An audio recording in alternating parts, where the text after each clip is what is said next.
So 2025 is already acting up. One day into the year, there have already been 3 major attacks. And Trump, of course, is already taking a victory lap. The first attack happening at around 3:15 on Bourbon Street in New Orleans was a guy who took his truck, ran it around the barriers that were there to protect the citizens who were walking, and just rammed his truck into a crowd of people. 15 people have now been confirmed unalived, and 30 more people have been injured. The second attack that happened just a few hours after that is they're trying to figure out if they were linked because of the timing, but it doesn't seem as if it was incredibly linked. And the FBI they're looking into it, but they don't think it was actually linked to the first attack. However, second attack was someone who took a Tesla truck, parked it in front of a Trump hotel, and blew it up using fireworks, I believe, as the igniter. A bunch of fireworks in the back, and they just lit them and they blew it up. There apparently was someone in the car when that happened, and they were unalived. You can see videos of what happened online. The third attack happened at 11 p.m. New Year's Day, and that one doesn't seem to be connected to the other two, but it was pretty much just as heinous. You had 3 or 4 men, which are being, described in multiple sources. 3 or 4 guys went to a nightclub where a family and friends of about 90 was celebrating the life of a deceased 16-year-old who had been unalived by gun violence. And they opened fire on a crowd of people who was standing outside of the club. 10 people out of the 15 people that were standing outside of the club were injured. They were not unalived. They are expected to recover, thank goodness. That happened at 11 p.m. Yesterday. Trump's victory lap. Because the person in the first attack associated themselves with ISIS, Trump is now attributing this to, yes, I told you that there was violence and you guys didn't listen to me, and the evil left is trying to play down the violence and say that there's no violence, but there is violence and all of this. I'll tell you why this is a little hypocritical or a little ironic. And I think that a lot of people on the right and a lot of MAGA, they're talking out of two sides of their face. It's not making a lot of sense, but I'll get to that in a minute. Yeah, so Trump was, talking about how much violence there is and how he was right and how the Democrats are evil and all of this other stuff. Because after the guy ran into the people, he got into a firefight with the police, and he injured 2 police officers during this firefight. He came armed. He had all these gadgets and explosives and things like that in his car as well, where he was going to do the maximum damage that he could before getting out of here. What we've learned from multiple sources is that Mr. Jabbar apparently made, according to authorities, a series of voice recordings on video as he drove, they believe, from Texas to Louisiana to partake in these attacks, allegedly. The recordings talk about the turmoil in his family, the long-fought, bitter divorce he was going through. He discusses, according to officials briefed on the videos, where It appears they're made while he's driving, but it's in the dark, so you can't really see him on these videos, recorded apparently on his phone.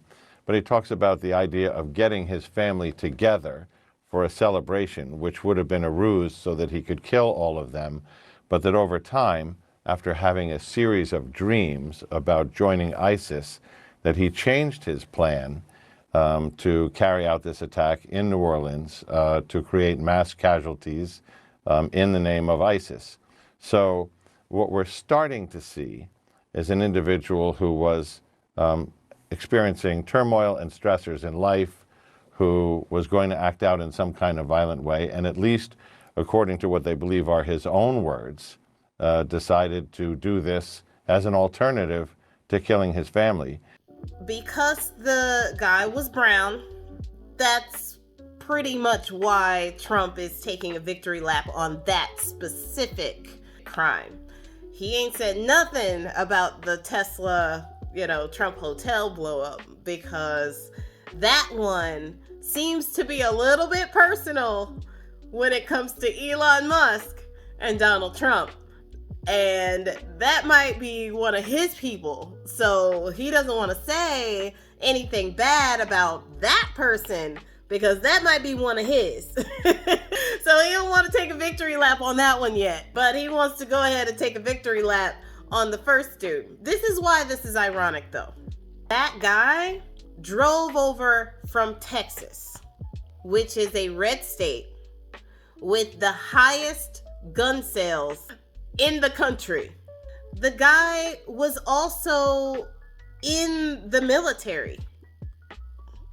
He was a military vet, and he was born and raised in Texas. Well, piecing together much more of a profile of Shamsuddin Jabbar, Wolf. And what we've been able to learn, we've culled from public records as well as videos and information he himself has put online. What you're looking at here is an image of him from a YouTube video posted in 2020. It has since been taken down. This video, he has titled it Personal Introduction. He says that he was born in Beaumont, Texas. He talks about his service as a member of the U.S. Army, so he's an Army veteran, and his work in information technology as well as working in real estate. Now, authorities do confirm that he served in the U.S. Army. We do have a picture of him from that photo that was posted on Facebook from the U.S. Army. This is a picture of him in 2013. It's a Facebook post from the U.S. Army again, and he's identified in this photo as an Army Staff Sergeant working as an information technology team chief for the 82nd Airborne Division's 1st Brigade Combat Team. And that was back then in 2013. Even though his name is associated with an Islamic name, he was born and raised Texan. He was born and raised homegrown American. And he loved his guns, and he was having mental health issues. He was in a divorce with his first wife, and that in 2012, she had sued him for child support. But in 2022, he had submitted an email talking about how he was struggling financially. He wrote that he had fallen behind in house payments, that he feared that he was nearing foreclosure, that he was behind more than $27,000 in payments. He also wrote that the business that he had talked about in that YouTube video, that it had also not made money. He'd lost $28,000 and he was $16,000 in credit card debt. In the video, they show that he was having issues with, his family. He was getting a divorce. He was having financial issues due to either the divorce or child support issues or things like that. Normal American issues. And he had thought about rounding up his family and unaliving his family. But in a series of videos that he made, he came to the conclusion, because of consistent dreams of ISIS and joining ISIS and becoming a part of ISIS ideology, he decided that driving to New Orleans for New Year's and causing devastation was the better option for him. And in most of these attacks, they don't expect to live through it. So this guy wanted to cause the most amount of damage that he could cause before he left. Now, Trump wants to take this victory lap about violence, and MAGA and the rest of the Republicans want to capitalize on this and try to say that brown people are just violent because he mentioned, people coming in, they're coming into this country and they're criminals and this, that, and the other. This guy didn't come into the country. He was born here. He was an American. Like most Americans, he has access to guns and no mental health care. And he acted out like they do. There is actually a study that I will link down below. I think I linked it in one of my other videos that shows that Americans commit more crimes than undocumented people and immigrants coming in. Why? Because immigrants coming in and undocumented people don't want to draw attention to themselves. So they are on their best behaviors. It's us who feel entitled to hurt other people because we know we're not getting deported anywhere. Here's it. So Trump using this as a way to hate on immigrants when my man was not an immigrant. He was born in Texas and served in the U.S. military.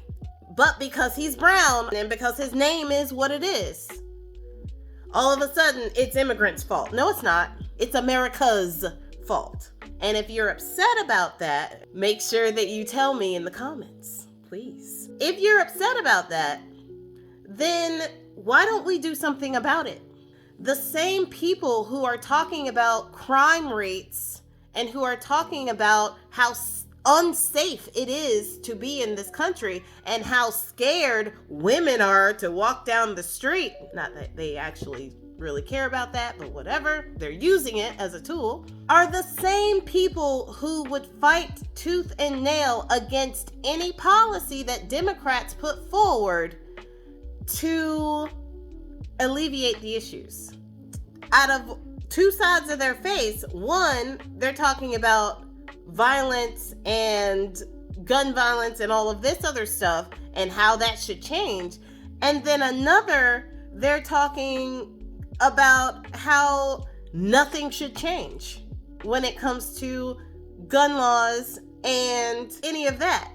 Guns in this country are a problem. Just in 2024, in the first 4 months of 2024, 5.5 million guns were sold in this country.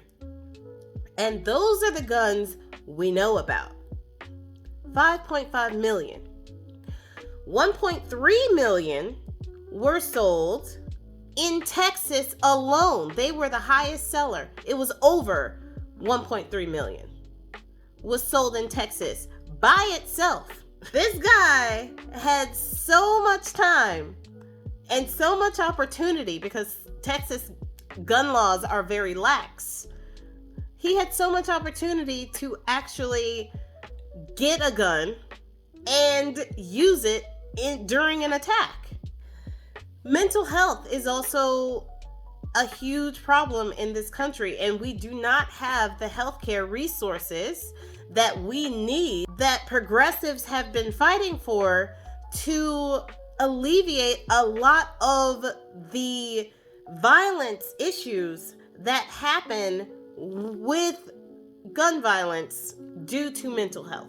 I think that it is ironic that Republicans and Donald Trump only use these attacks to kick down on people who A, are not the problem, and B, are just trying to get by in this country, instead of taking care of the issue, which is getting less guns in circulation, having less opportunity for people to use firearms to hurt themselves or others. Now, granted, this guy did not use a gun to unalive those 15 people. He used an F-150.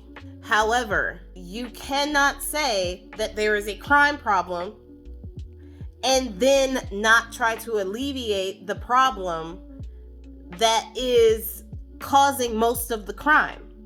I don't see Trump talking about, yeah, see, I said that there were violence and all of this other stuff when kids get shot in classrooms.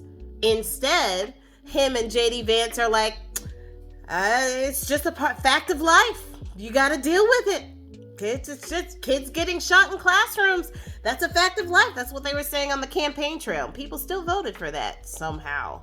It literally showed they don't care about your kids. And you guys are like, that's my man. Gun violence is a problem. Violence in this country is a problem. And violent rhetoric from politicians are a problem. I didn't hear Donald Trump saying anything about, oh yeah, I told you that there were violence when Pelosi's husband got attacked. He uses that to kick down. Now, had the man who had attacked those 15 people in New Orleans, had he been white, Trump wouldn't have said not one word. If that guy was MAGA and attacked those people because he thought that they were a part of the LGBT community or whatever, not one word would have been said from Trump. Not one. And you know it's true.